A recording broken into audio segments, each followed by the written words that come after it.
الحمد لله نحمده ونستعينه ونستغفره ونعوذ بالله من شرور أنفسنا ومن سيئات أعمالنا من يهده الله فلا مضل له ومن يضلل فلا هادي له أشهد أن لا إله إلا الله وحده لا شريك له وأشهد أن محمدا عبده ورسوله أما بعد فإن خير الحديث كتاب الله وخير الهدي هدي محمد صلى الله عليه وسلم وشر الأمور محدثاتها وكل محدثة بدعة وكل بدعة ضلالة وكل ضلالة في النار. يا أيها الذين آمنوا اتقوا الله حق تقاته ولا تموتن إلا وأنتم مسلمون. يا أيها الناس اتقوا ربكم الذي خلقكم من نفس واحدة وخلق منها زوجها وبث منهما رجالا كثيرا ونساء واتقوا الله الذي تساءلون به والأرحام إن الله كان عليكم رقيبا. يا أيها الذين آمنوا اتقوا الله وقولوا قولا سديدا يصلح لكم أعمالكم ويغفر لكم ذنوبكم ومن يطع الله ورسوله فقد فاز فوزا عظيما. محترم بھائیو، رمضان المبارک کی آمد ہے. یہ تقریباً سیکنڈ لاسٹ جمعہ ہے، اس کے بعد ایک ہے اور اس کے بعد انشاءاللہ الرحمن ہم رمضان میں داخل ہو جائیں گے. رسول اللہ صلی اللہ علیہ وسلم صحابہ کرام رضوان اللہ علیہم اجمعین کو اس مہینے کی آمد کے حوالے سے خصوصی تنبیہ کیا کرتے تھے، اور اللہ کے نبی صلی اللہ علیہ وسلم خود بھی اور اپنے عزیز و اقربا میں بھی اور صحابہ کرام رضوان اللہ علیہم اجمعین کو اس رمضان کی فضیلت کے بارے میں بارہا نصیحت کرتے ہیں کہ مسلمانوں یہ وہ مہینہ ہے، یہ لوٹ سہ کا مہینہ ہے. اللہ رب العالمین اس مہینے کے اندر اپنی رحمت کے دروازے کھول دیتا ہے. حدیث میں آتا ہے رسول اللہ صلی اللہ علیہ وسلم صحابی بیان کرتا ہے کہ ایک صحابی آیا، اس نے اللہ کے نبی صلی اللہ علیہ وسلم کو بیان فرمایا کہ میں نے خواب دیکھا ہے، دو بھائی ہیں، دونوں مسلمان تھے اور ایک اللہ رب العالمین کے راستے میں قتال کرتے ہوئے جہاد کرتے ہوئے شہید ہو گیا، اور دوسرا جو اس کا بھائی تھا وہ ایک سال مزید زندہ رہا. وہ ایک سال مزید زندہ رہنے کے بعد فوت ہوا. میں کیا دیکھتا ہوں خواب کے اندر کہ وہ جو ایک سال بعد فوت ہوا تھا مسلمان، وہ درجے کے لحاظ سے اپنے پہلے بھائی سے جو شہید تھا اس سے زیادہ افضل ہے، جنت میں اس کا مقام زیادہ ہے. نبی صلی اللہ علیہ وسلم کے پاس حاضر ہوئے، اپنا خواب بیان کیا. نبی صلی اللہ علیہ وسلم نے خواب کی تصدیق کی اور فرمایا کہ تم اس بات سے اتنا حیران کیوں ہو؟ کہا اللہ کے رسول ہم نے آپ سے سنا ہے شہداء کی بڑی فضیلت ہے، جو اللہ کے راستے میں قتال کرتے ہوئے شہید ہو گیا، شہید کا خون کا قطرہ زمین پر بعد میں گرتا ہے، پہلے اللہ رب العالمین اس کے گناہ معاف کر دیتا ہے، اس کو جنت میں اس کا مقام دکھا دیتا ہے. ہمارے ہاں تو شہداء کی بڑی فضیلت ہے، لیکن اس بات کی سمجھ نہیں آئی کہ جو ایک سال بعد فوت ہوا ہے، ایک عام یعنی فوتگی ہے اس کی، تو اس کا مرتبہ کیسے بڑھ گیا؟ نبی صلی اللہ علیہ وسلم نے فرمایا اے میرے صحابہ، وہ جو ایک سال بعد فوت ہوا، کیا اس کی زندگی میں ایک زائد رمضان نہیں آیا؟ کیا اس نے ایک رمضان کی زائد عبادتیں نہیں کی؟ اس نے روزے نہیں رکھے، راتوں کا قیام نہیں کیا، اللہ کے راستے میں خرچ نہیں کیا؟ یہ جو ایک سال اللہ نے اس کو زندگی دی ہے، اس کے اندر اس نے رمضان کے روزے رکھے، رمضان کی عبادتیں کی، اپنا معاملہ اللہ سے درست کیا، استغفار کیا، اس وجہ سے اس کا درجہ پہلے کی نسبت بڑھ گیا. تو یہ جو لوگ دعا کرتے ہیں نا، یعنی اللہ تعالیٰ سے یہ دعا مانگنی چاہیے کہ اللہ لمبی زندگی دے، صحت اور ایمان والی دے. آپ نے اکثر دیکھا ہمارے معاشرے میں لوگ مایوس ہوتے ہیں، لوگ کہتے ہیں یار بس ہو میں یعنی وہ یہ کہنا چاہ رہے ہوتے ہیں کہ اب موت ہی آ جائے، جبکہ نبی صلی اللہ علیہ وسلم نے فرمایا موت کی تمنا نہ کرو. آپ نے دعا یاد کرائی کہ وہ دعا پڑھ لو جب تک اللہ تعالیٰ تمہارے حق میں بہتر ہے کہ تمہیں اللہ زندگی دے. اور جتنی زیادہ اللہ نے زندگی دی ہے اتنے زیادہ چانس بھی تو بڑھ گئے نا کہ آپ اللہ سے معافی مانگ سکتے ہیں، اللہ تعالیٰ سے گناہوں کے استغفار کر لیں. تو نبی صلی اللہ علیہ وسلم نے اس کے خواب کی تصدیق کی، فرمایا کہ اس نے ایک سال زیادہ عبادتیں کی ہیں، زیادہ رمضان کے روزے رکھے، لہذا اس وجہ سے اللہ تعالیٰ نے اس کو جو ہے اس کا مرتبہ بلند کر دیا. محترم بھائیو، حضرت ام حرام رضی اللہ تعالیٰ عنہ بیان کرتی ہیں نبی صلی اللہ علیہ وسلم بیٹھے رہے، اللہ کے رسول سوئے، آپ اٹھے، آپ کی آنکھ کھلی، آپ مسکرا رہے تھے. پوچھا کیا وجہ بنی؟ کہا میں نے خواب دیکھا ہے کہ میری امت میں سے ایک گروہ ایسا ہے جو سمندروں کے اوپر جہاد کرے گا اور اللہ تعالیٰ ان کو وہ دنیا کے بادشاہ کریں گے، اللہ رب العالمین ان کو فتوحات سے نوازے گا. تو حرام کہنے لگی کہ میرے دل میں خواہش پیدا ہوئی کہ میں رسول اللہ صلی اللہ علیہ وسلم موجود ہیں، تو میں نے کہا اللہ کے رسول دعا کرے میں ان میں سے شامل ہو جاؤں.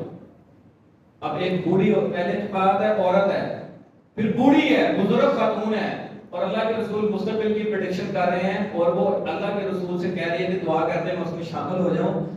تو نبی صلی اللہ علیہ وسلم فرمایا کہ حرام تو اس میں شامل ہے. سامنے بیٹھنے والی شخصیت کون تھی؟ کائنات کے امام تھے، وقت کے نبی تھے. ان کے منہ سے نکلا ہوا جملہ جو تھا وہ وہی تھی، وہ حدیث تھی، وہ دین تھا. انہوں نے دعا کر دی. پھر حضرت معاویہ بن سفیان رضی اللہ عنہ کے دور میں جب اس کو دنیا کی فتح کے لیے پہلا پہلی بیڑا گیا تو حرام اس قافلے میں شامل تھی. اور حدیث میں آتا ہے جب وہ پھر پہلی بیڑا کراس ہوا تو اپنی سواری سے گر کر شہید ہو گئی. تو رسول اللہ صلی اللہ علیہ وسلم کی یہ بشارت ان کو مل گئی. محترم بھائیو، اس سے یہ بات بھی سمجھ میں آتی ہے کہ اللہ رب العالمین سے دعا مانگتے ہوئے کنجوسی نہیں کرنی چاہیے. اب وہ عورت ذات ہے، بزرگ خاتون ہے، اس نے اللہ کے رسول سے دعا کروا لی، اللہ کے رسول نے آمین کہہ دیا، رسول اللہ صلی اللہ علیہ وسلم کی آمین پر اللہ رب العالمین نے ان کو شہادت کا فتویٰ دے دیا. تو اللہ کے لیے کوئی بعید نہیں ہے. بعض بات ہم لوگوں کو کہنا کہ آپ اللہ سے دعا کریں تو لوگ کہتے ہیں کہ یار یہ دعا مجھے سمجھ نہیں آتی، یہ ممکن نہیں ہے کہ میرے ساتھ ایسا ہو جائے. تو بھائیو، ممکن اور ناممکن کا تعلق انسان کے ساتھ ہے، اس کے مسائل کے ساتھ ہیں. اللہ رب العالمین کی ڈکشنری میں ناممکن کا کوئی جگہ نہیں ہے. اللہ نے چاہنا ہے اور ہو جانا ہے. حدیث میں آتا ہے رسول اللہ صلی اللہ علیہ وسلم فرمایا من قال ولم يكذب ولم يحدث بنفسه ولا مع شعبة من النفاق، ایسا بندہ ساری زندگی ایمان کے اوپر رہا لیکن اس میں ساری زندگی نہ اپنے دل میں یہ خواہش پیدا کی کہ میں اللہ کے راستے میں قتال کروں گا، اور نہ ہی اس نے اس خواہش کے عوض اپنے آپ کو تیار کیا، اور نہ ہی اس نے کوشش کی. فرمایا جب بھی مرے گا نفاق کے درجے میں مرے گا. تو بندے کو تیاری رکھنی چاہیے، اپنے آپ کو ذہنی طور پر جسمانی طور پر مضبوط رکھنا چاہیے. اللہ تعالیٰ جب مرضی موقع دے دے، اس کی رحمت بڑی وسیع ہے. فرمایا بندہ صدقے دل کے ساتھ اللہ سے شہادت کی موت مانگے گا، اگرچہ وہ بستر پر مر گیا اللہ اس کو شہداء کے ساتھ اٹھائے گا. اگرچہ وہ بستر پر مر گیا اللہ رب العالمین کے ذمہ ہے کہ اللہ تعالیٰ اس کو اپنے شہداء کے ساتھ اٹھائے گا. تو محترم بھائیو، رمضان کی نسبت کے ساتھ الحمدللہ جب رمضان کا ذکر ہوتا ہے تو قرآن کے بغیر رمضان مکمل نہیں ہے. اللہ تعالیٰ نے قرآن میں کہا شہر رمضان الذی انزل فیہ القرآن، رمضان کے پروٹوکول کے اندر قرآن ساتھ جڑا ہے جس کی وجہ سے اس کا پروٹوکول بڑھ گیا. تو جب رمضان کی بات ہے تو قرآن اس کے ساتھ ہے.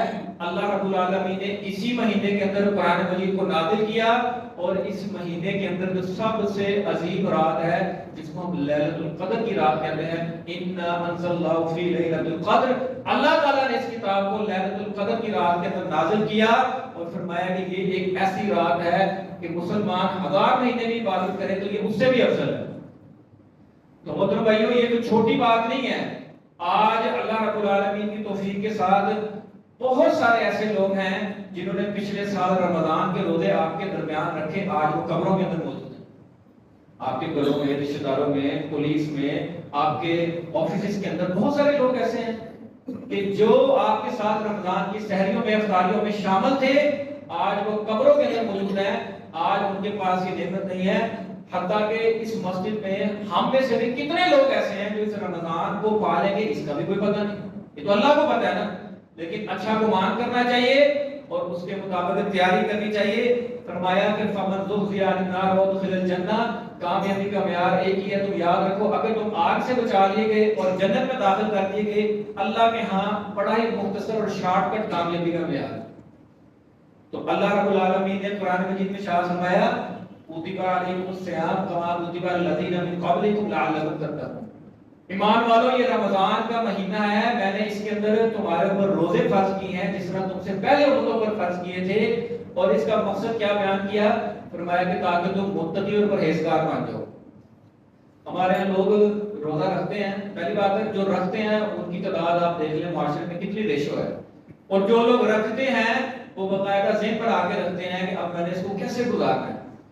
اہتمام کے ساتھ سحری کریں گے اور اس کے بعد پھر سوئیں گے، کوشش کریں گے کہ ظہر بھی گزار کے لیٹ ظہر پڑھ کے عصر کے ساتھ ملا کے جناب علی اٹھا جائے اور پھر تھوڑی بہت گپ شپ اور چہل قدمی کی اور افطاری کا وقت ہو گیا۔ مطلب بھائی یہ روزے کا مقصد نہیں ہے۔ ابھی رمضان میں ہمارے پاس ٹائم موجود ہے، آج ہم یہ باتیں کر رہے ہیں، اس کا مقصد یہ ہے کہ ہم اس رمضان کو آج ڈیزائن کریں کہ ہم نے آنے والے دنوں کی پلاننگ کیسے کرنی ہے۔ کوئی بھی کاروباری شخصیت ہے، کوئی بھی معاملہ ہے، کوئی دکاندار ہے، کوئی بزنس مین ہے، ایون کہ کوئی طالب علم بھی ہے، وہ اپنے ایگزام کی تیاری کرتا ہے۔ ہر بندہ اپنے آنے والے وقت کی تیاری کرتا ہے۔ یہ جو مہینہ ہماری طرف بڑی تیزی سے دوڑا آ رہا ہے، محترم بھائیو ہم نے اس کی تیاری کرنی ہے، اس کو پلاننگ کے ساتھ گزارنا ہے۔ اگر ہم اس کی پلاننگ کریں گے تو انشاءاللہ الرحمن اس کا اجر بھی ہے۔ اسی طرح رسول اللہ صلی اللہ علیہ وسلم نے یہاں رمضان کے اندر بے شمار عبادات کا فرمایا، راتوں کے قیام کی وجہ سے فرمایا جو بندہ رمضان کے اندر ایمان کی حالت میں راتوں کا قیام کرے گا اللہ تعالیٰ اس کے سارے پچھلے گناہ معاف کر دے گا، اللہ کا وعدہ ہے۔ اسی طرح نبی صلی اللہ علیہ وسلم نے فرمایا جس بندے نے رمضان کے اندر عمرہ ادا کیا، وہ اپنے گھر سے نکلا، اس نے عمرے کا سفر شروع کیا اور جا کے عمرہ ادا کیا، فرمایا وہ ایسے ہے جیسے اس نے محمد صلی اللہ علیہ وسلم کے ساتھ حج کیا۔ اتنے پیکج اللہ رب العالمین نے دے دیے ہیں محترم بھائیو، اب اس کو ادا کرنا، ان پیکجز سے فائدہ اٹھانا یہ میری اور آپ کی ذمہ داری ہے۔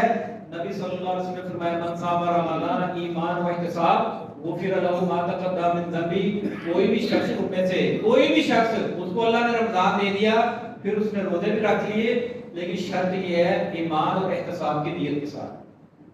فرمایا میں محمد صلی اللہ علیہ وسلم اس کو گارنٹی دیتا ہوں پچھلے رمضان سے اگلے رمضان کے جتنے گناہ اللہ سارے معاف کر دے گا۔ اس کے اندر صغیرہ گناہ شامل ہیں، اگر کوئی قواعد گناہ میں سے ہے اس کے لیے الگ سے توبہ کرنی پڑے گی، وہ اس میں شامل نہیں ہے۔ محترم بھائیو رسول اللہ صلی اللہ علیہ وسلم اس رمضان کی آمد کی اتنی تیاری کرتے، حضرت عائشہ رضی اللہ عنہ بیان کرتی ہیں، فرمایا کہ رسول اللہ صلی اللہ علیہ وسلم اپنی کمر کس لیتے اور رمضان کی تیاری کرتے، اور جب صدقہ خیرات کی باری آتی آپ تیز آندھیوں سے بھی زیادہ اللہ کے رسول خرچ کرتے۔ راتوں کے قیام کی باری آتی، نبی صلی اللہ علیہ وسلم نے فرمایا جبریل علیہ السلام آسمان سے دنیا پر اترتے ہیں اور میرے ساتھ قرآن کا دور کرتے ہیں، میں ان کو قرآن سناتا ہوں، وہ مجھے قرآن سناتے ہیں۔ نبی صلی اللہ علیہ وسلم بیٹھے، آپ رات کو مسجد میں تشریف لائے، چند صحابہ کھڑے تھے، آپ کے ساتھ کھڑے ہوئے قیام کروایا، جس کو ہم تراویح کہتے ہیں، قیام اللیل۔ آپ اگلے دن آئے، صحابہ نے آپس میں بات پھیلا دی، اگلے دن گئے زیادہ صحابہ اکٹھے ہو گئے، تیسرے دن گئے اور زیادہ صحابہ اکٹھے ہو گئے، چوتھے دن آئے اور زیادہ صحابہ اکٹھے ہو گئے، اللہ کے رسول مسجد میں آئے نہیں، آپ مجرے میں ہی رہے۔ ایون کہ فجر کی اذانیں ہو گئیں، اللہ کے رسول گھر سے باہر آئے، فجر کی نماز پڑھائی اور صحابہ کی طرف متوجہ ہو کے فرمایا اے میرے صحابہ میں اس وجہ سے نہیں آیا کہ کہیں اللہ رب العالمین تمہارے پر یہ نماز فرض نہ کر دے۔ اللہ کے رسول کو کس چیز کی فکر تھی؟ امت کی فکر تھی، میری اور آپ کی فکر تھی۔ وہ تو عظیم لوگ تھے، صحابہ کرام تھے، رسول اللہ صلی اللہ علیہ وسلم کے دور میں موجود تھے، شوق میں عبادت کیا کرتے تھے، انہوں نے تو چوتھے دن کی تراویح پڑھ لینی تھی ساری رات۔ مطلب بھائی مسئلہ میرے اور آپ کے لیے بننا تھا، قیامت تک کے لیے مسلمانوں کے لیے یہ دلیل بن جانی تھی۔ نبی صلی اللہ علیہ وسلم نے مسلمانوں کے لیے آسانیاں پیدا فرمائی اور فرمایا کہ میں اس وجہ سے نہیں آیا کہ تاکہ تم پر یہ نماز فرض نہ قرار دے دی جائے۔ اس کا مطلب کیا ہے؟ فرض نہیں ہے لیکن آپ رات کا قیام ضرور کریں، کیونکہ تہجد کی نماز جو ہے رمضان میں تراویح کی نماز ہی تہجد کی نماز ہے۔ نبی صلی اللہ علیہ وسلم نے فرمایا روزے دار جب روزہ رکھتا ہے اس کے منہ کے اندر سے ادھر ہے 16 گھنٹے 18 گھنٹے 14 گھنٹے 15 گھنٹے بھوکے رہنے کے بعد منہ سے ایک مشک سی آتی ہے، بو سی آتی ہے۔ اللہ کے نبی صلی اللہ علیہ وسلم نے اللہ کو یہ بو جو ہے کستوری سے بھی زیادہ محبوب ہے،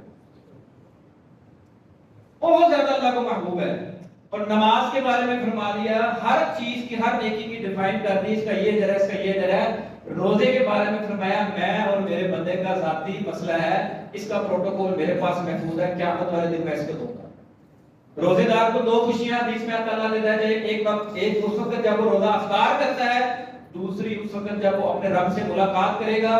اور خاص اس کے پروٹوکول کے لیے اللہ رب العالمین نے باب الریان جس کو کہتے ہیں روزے دار کا دروازہ، اللہ نے وہ ڈیزائن کیا ہوا ہے، اس دروازے سے صرف وہ لوگ داخل ہوں گے جو روزے سے ہوں گے۔ نبی صلی اللہ علیہ وسلم نے فرمایا وہاں پر ایک دروازہ ہوگا جہاں سے نمازی گزریں گے، ایک باب الجہاد ہوگا، جہاد کرنے والے گزریں گے،